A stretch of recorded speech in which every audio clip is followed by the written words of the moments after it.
A Rosana fez uma pergunta que é: o que eu preciso fazer para me destacar na minha carreira? Boa. Ótima pergunta. Isso. Nesse mundo, né? Nesse mundo atual, né? Pós-pandêmico, não para de mudar. Responder. Isso vai verdade. Para as competências, eu repito, né? Isso. Eu repito uma parte que eu já falei. Invista primeiro no seu autoconhecimento. Porque se você se conhecer, você sabe o que te motiva, o que você gosta de fazer, né? O que você percebe que vai te trazer não só, né, uma realização, mas vai te permitir... Porque o que a organização faz para a gente? Ela permite que a gente desenvolva nossas habilidades. Ela permite que a gente se aperfeiçoe, não é isso? Então, quer dizer, se eu já escolho fazer algo, ou estar em uma empresa, ou estar em uma carreira, onde aquilo já mexe, né? Vamos dizer assim, nas minhas entranhas, né? Do ponto de vista motivacional, quer dizer, nossa, a coisa flui, tá? Agora, não basta só esse autoconhecimento, só essa clareza. É essa coisa da conexão que a gente estava falando. Quer dizer, então, a interação com as pessoas, qual é a riqueza de um trabalho em equipe? A riqueza é porque você tem um ponto de vista, eu tenho outro tem. E, às vezes, as pessoas colocam as suas percepções, colocam seus saberes, e nessa troca a gente cresce, né? Então, acho que é também fazer isso, né? Quer dizer, é o autoconhecimento, é essa atualização constante, é essa interação com pessoas, né? É entender um pouco também, se eu estou em uma organização, se eu estou numa determinada posição, o que esperam realmente de mim?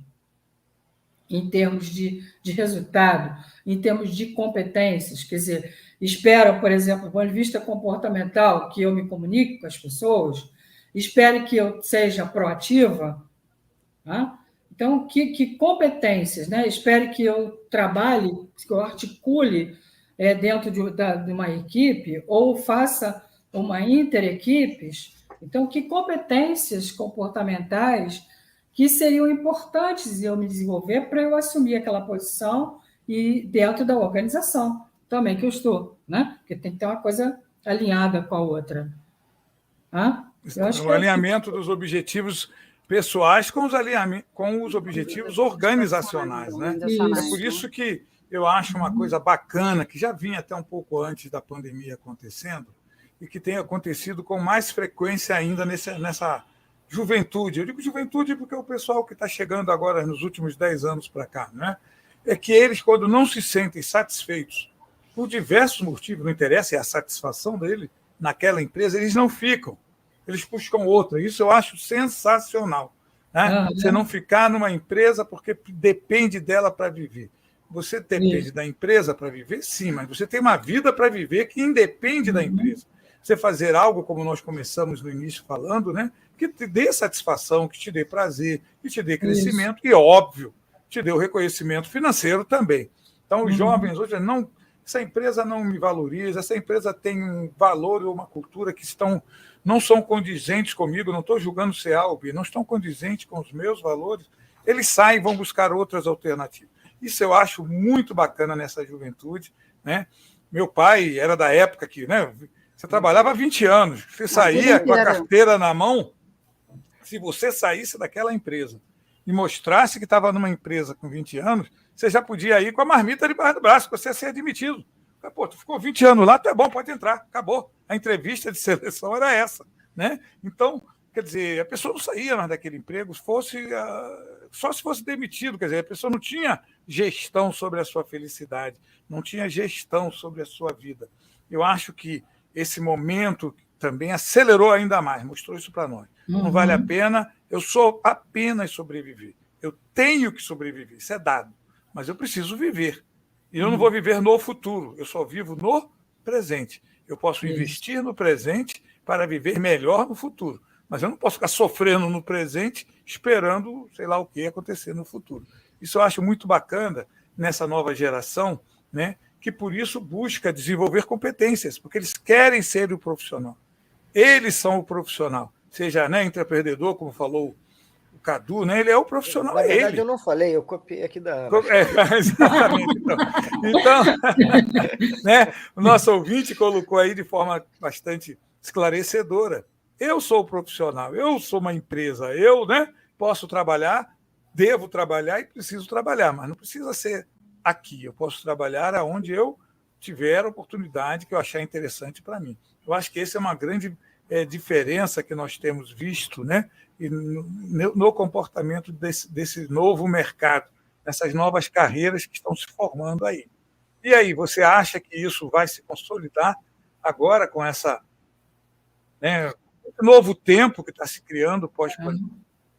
Então, lembra que no início eu falei que a pandemia trouxe alguns questionamentos para nós, de qualidade de vida, de viver o presente, de, né, não viver o antes ou depois, né, viver o presente. Quer dizer, então, essa geração que está chegando, ela já tem isso, né, no seu DNA, vamos dizer assim, já tem um pouco disso, né?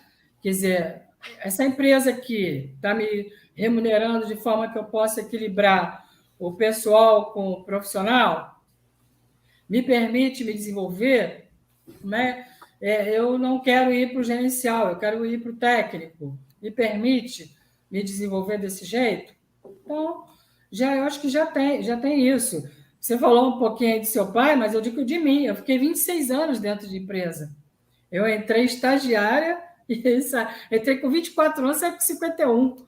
Na mesma empresa? Mas você já fez 51, Beth? Eu já tenho 73. Não, Beth, pensei que você tinha menos de 51. Eu já tenho 73. Me assustou agora duplamente. É uma experiência de vida, a gente já viu tanta coisa, né? Você, com certeza, viu muitas coisas e muitas alterações, né, mudanças que aconteceram, né, e que estão acontecendo. Nós estamos em pleno momento de mudança acelerada, né, nesse estágio que a gente está se organizando. Né, até a Ana colocou, né, uma carteira de soft skills que ela tem falado, né? Um misto de soft skill com uma boa dose de marketing e uma formação acadêmica sólida. Né? Porque antes bastava a formação acadêmica sólida. Eu sei fazer. Acabou. Não sei falar, não faz mal, não me comunico com ninguém, não faz mal, não quero nem saber de me relacionar com ninguém, mas eu... Ficou mudo o seu... Ficou mudo. Eu bati na mesa aqui. Essa época já teve o seu auge. Né? Hoje nós precisamos realmente desenvolver de uma maneira mais abrangente. Né? Como eu tinha colocado, nós somos seres humanos antes de mais nada. Não, acho que nós estamos até resgatando essa nossa humanidade no sentido de que nós temos que respeitar o outro e não impor a nossa vontade. Isso. Nós temos que entender o outro, né, independentemente dos nossos valores. É lógico, ali são colegas de trabalho. Vão viver com seus colegas de trabalho. Seus amigos, você vai escolher as pessoas que têm afinidade com você. Né? Quem é que você vai chamar para a sua casa, quem é que você vai chamar para o aniversário do seu filho. Mas você tem que respeitar todas as pessoas, independente de qualquer posição. Eu hoje tive uma live mais cedo e aproveitei e falei da situação que a gente está vivendo mais uma vez, né, em função do Vini. E eu estava vendo hoje que desde 2017, 2018, esse rapaz, coitado, né, que é um ser humano, quando digo coitado, é coitado qualquer pessoa que passou por isso, porque é um desrespeito ao ser humano. Desde 2017, 2018, ele já era em estádios, inclusive brasileiros, tá? Ele foi diversas vezes objeto de racismo. Olha bem, gente, nós estamos em 2023, quer dizer... De novo, há 5 anos, então, né, que ele passa por isso. José, né? De novo, você está mudo. Há 5 anos. Não é uma situação tranquila para ninguém. Né? Mas, veja, somente agora isso se tornou um símbolo mundial. Então, eu entendo que é uma solução. Lógico que não gostaria que tivesse ocorrido. Mas, já que ocorreu, né, a severidade da tomada de medida para que não ocorra mais é importante, né, porque nós estamos num novo momento. Né? Não é nós, enquanto sociedade, adquirimos novos valores.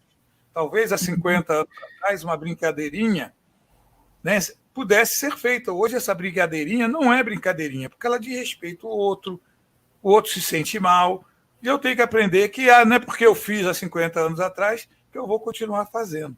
né? Então, se eu preciso de uma nova postura, é lógico que eu preciso de novas competências que extrapolem as competências técnicas que sempre foram exigidas, em grau maior ou menor, para poder fazer frente a essa nova realidade. Eu acho que nisso aí é que você pode nos dar realmente um show falando sobre como o líder, principalmente, deve saber trabalhar com essas pessoas. E como as pessoas, enquanto liderados, precisam aprender a conviver neste novo mundo. Né? Até a Neide pergunta aqui, eu vou aproveitar aqui a pergunta da Neide. Por conta de tudo isso, o líder deve ser um coach? Aproveita logo e deixa a pergunta contigo. Olha, seria maravilhoso que ele fosse um coach. Por quê? Porque o coach ele não traz assim, faça isso ou faça aquilo, né? Ele ajuda o outro a raciocinar, ajuda o outro a se posicionar, ajuda o outro a fazer escolha, ajuda o outro a se desenvolver. Então, seria tudo de bom, né? Quer dizer, hoje muitos programas de liderança estão nessa linha do coach, exatamente para que ele ganhe essa postura de não dar direção, de não ser um fiscalizador, né? Para que a coisa possa realmente fluir. Né? Você estava falando um pouco dessa história. Eu me lembro que nesses 26 anos, quando eu entrei na empresa, quem é que estava no comando? O comando eram os coronéis, que eles queriam comprar, já estavam na reserva, mas queriam comprar o apartamento para cada filho. Né? Então, era isso. Então, eles traziam toda aquela cultura militar para dentro da organização. Então, era manda quem pode, obedece quem tem juízo. Quer dizer, aí lá pela década de 80, os movimentos aí de qualidade total, etc., que aproximaram o prazer ao trabalho, porque antes o trabalho era tortura, ofensa, né, na raiz da palavra, quer dizer, então já veio o quê? Um movimento de integrar, quer dizer, já novas posturas de liderança, mas ainda uma coisa meio... eu tenho que ter esses traços, eu tenho que ter essa forma de agir, até que venha a liderança situacional, que considera o contexto, as pessoas, as situações, para tomar realmente uma decisão melhor. Então, hoje as competências tanto precisam ser do colaborador quanto do líder, que precisa desenvolver ter foco, ter determinação, principalmente essa questão da flexibilidade, da proatividade, do relacionamento interpessoal, da comunicação. Quer dizer, nós temos que, hoje, a gente não precisa se aprofundar tanto na parte técnica, é claro que precisamos ser competentes tecnicamente, mas muito mais nos desenvolvemos dentro dessas competências de relacionamento, de conexão entre pessoas. Quer dizer, a questão da inteligência emocional, que a gente já colocou, né? A colaboração, quer dizer, laborar junto. Tanto que houve, né, ao longo da história também, a mudança, né, de subordinado para colaborador. A gente sabe que essa passagem foi, muitas vezes, só do nome.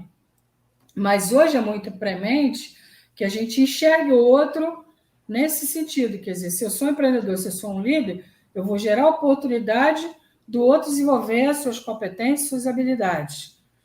E, ao mesmo tempo, o outro vai o quê? Disponibilizar também. Então, surge aí a figura do parceiro, do colaborador, né? Daquele que opera realmente junto. Né? Então, são questões. Né? Quer dizer, e outros detalhes. Antes a gente não podia perguntar, não podia questionar ninguém. Então, hoje eu tenho dúvida, eu vou questionar sim, eu vou perguntar. Não para confrontar o outro, não para botar o outro na parede, não para uma coisa ruim. Mas se eu não entendi, eu tenho que ter essa coragem de perguntar. Tem que estar sempre estudando, me capacitando, me atualizando. Não pode parar. Não pode parar. Tá? Verdade. Quer dizer, senão a gente, né, fica estagnado. E investir nessas relações, nessas conexões entre pessoas também. Gente, buscar ajuda. Nós, seres humanos, às vezes temos dificuldade de buscar ajuda. E, principalmente, se eu estiver dentro lá da minha casa sozinho, solitário, já chega lá o gestor, lá, o dono da empresa, que fica lá sozinho, solitário, que às vezes não tem com quem dividir. Então, mesmo que você estiver fazendo home office, busca ajuda. busca ajuda alguém, pergunta. Eu diria que a competência principal é essa, né? É você se reconhecer sozinho, mas se abrir um pouco mais. Exatamente. Aí a gente vai voltar no que ela falou, do autoconhecimento. Isso. E na autorresponsabilidade. Conhecer as limitações, né? A autorresponsabilidade, gente, né? O que acontece com a autorresponsabilidade? Se eu assumo, né, o ônus e o bônus das minhas escolhas, das minhas decisões, quer dizer, eu tenho uma possibilidade muito maior de me desenvolver, de me conectar. Mas se eu fico terceirizando para o outro, né? Então, o exercício também dessa autorresponsabilidade, quer dizer, a gente enfrentar nossas decisões de forma clara, né? Verdadeira, ninguém é dono da verdade. Né? Então, qual é o bônus e o ônus? Né?